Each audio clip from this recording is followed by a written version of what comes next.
పట్టుదలతో చేస్తే సమరం తప్పకుండా నీదే విజయం కష్టపడితే రాదా ఫలితం పదరా సోదరా నీ ధైర్యం తోడై ఉండగా ఏ సాయం కోసం చూడక నీ ధ్యేయం చూపే మార్గంలో పోరా సూటిగా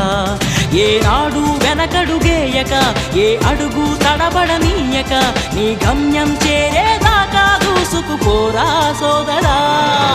పట్టుదలతో చేస్తే సమరం తప్పకుండా నీదే విజయం కష్టపడితే రాదా ఫలితం పదరా సోదరా